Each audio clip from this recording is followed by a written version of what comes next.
Welcome to NSTV news. నేను సౌజన్య. ముందుగా ముఖ్యాంశాలు.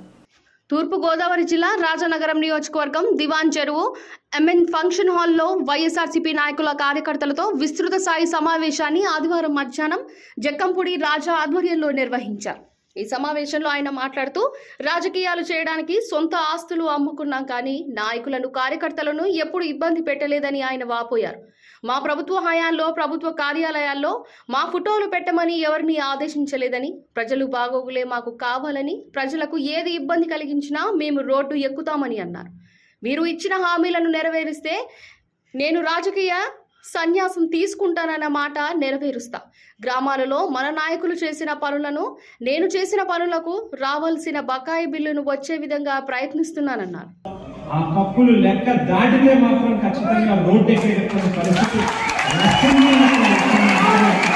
నిర్మించుకోండి అని చెప్పి చెబుతా ఉన్నాం. ప్రతి మహిళకి కూడా నెలకి 1500 రూపాయలు ఇస్తా ఉన్నారు. 50 ఏళ్ళు నిండినటువంటి ప్రతి బీసీ సోదరుడికి కూడా పెన్షన్లు ఇస్తామని చెప్పారు. రైతన్నకి మేము ఇస్తా ఉన్నటువంటి 13,500 రూపాయల రైతు భరోసాని 20,000 రూపాయలకు పెంచుతామన్నారు.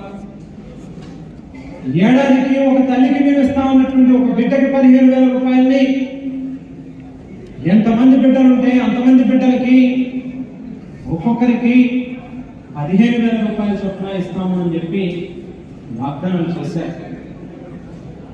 అక్కడి నుంచి మొదలుపెట్టి ఈ నియోజకవర్గంలో కూడా మాటలు కోటలు దాటించారు. ఎన్నో పెద్ద పెద్ద వాగ్దానాలు ఇచ్చారు. వాటన్నిటినీ కూడా నెరవేర్చండి అని చెప్పి ఈ ప్రాంత ప్రజలకి, ఈ నియోజకవర్గ ప్రజలకి మంచి జరగాలి అనేటువంటి పెద్ద మనసుతోనే ఆలోచన చేస్తూ మీకు సమయం ఇస్తా ఉన్నాం.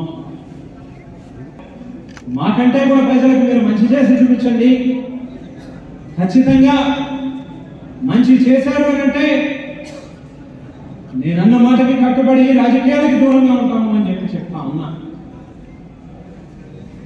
ఆ లైన్ కనుక క్రాస్ చేస్తే, ఆ కండిషన్ కనుక మీరు ఫుల్ఫిల్ చేయకపోతే ఖచ్చితంగా రాజకీయాల్లో కొనసాగడమే కాదు, మిమ్మల్ని రోడ్డు మీద నిలబెట్టేటటువంటి కార్యక్రమం కూడా చేస్తాం అనేటువంటి మాటలు తీరుని నమ్ముకున్నాం, మా కార్యకర్తల్ని నమ్ముకున్నాం తప్పితే ఏదో ప్రజల దగ్గర నుంచి సింపతి గెయిన్ చేయాలనేటువంటి మాటలతో ఏ రోజు అబద్ధాలు చెప్పిన పరిస్థితి లేదు.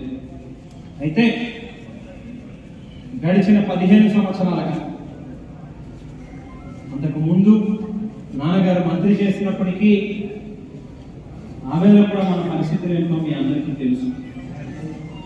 పూర్తిగా మన సమయం అంతా కూడా రాజకీయాలకే వెచ్చించాం, ప్రజల సేవకే వెచ్చించాం. కానీ రాజకీయాల్లో కొనసాగాలి అంటే ఆర్థికంగా ఈ వేళ ఉన్నటువంటి పరిస్థితులు మీ అందరికీ, ఎవరి దగ్గరైనా రూపాయి తీసుకున్నాము అంటే తిరిగి మళ్ళీ రాజకీయాల కోసం ఖర్చు పెట్టడం కోసం తప్పితే మా ఆస్తులు పెంచుకోవడానికి మాత్రం ఏ రోజు ఎవరి దగ్గర రూపాయి ముట్టుకోలేదు.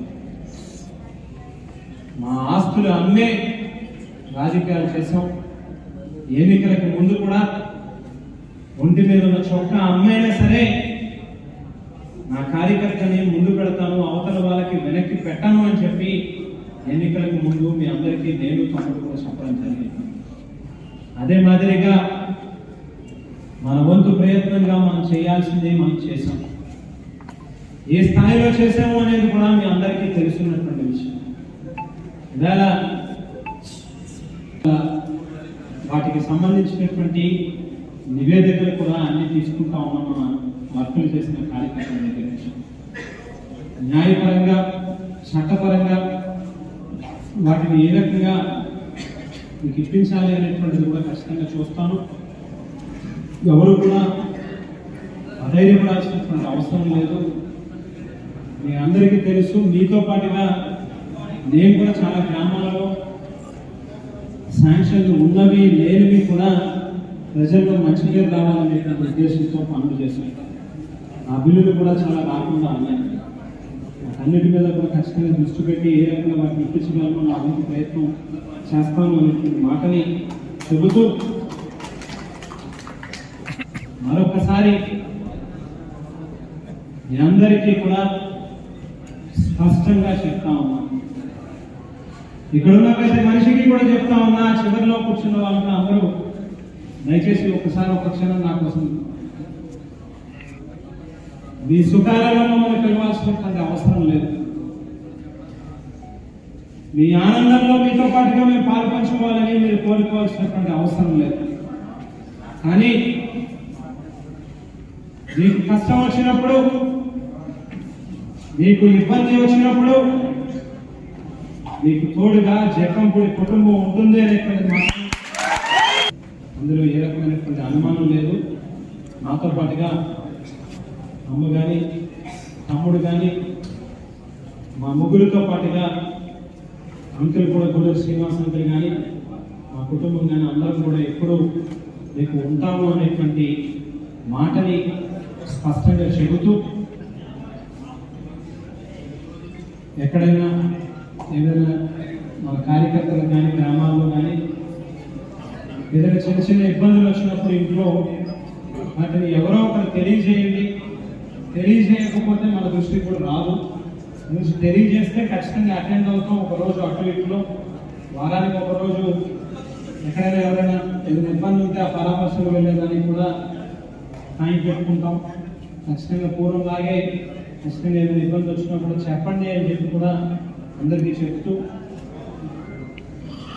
అప్పుడు ఇప్పుడు కూడా చాలా ఓపికగా నా మాటలు విన్నందుకు పేరు పేరుగా మీ అందరికీ కూడా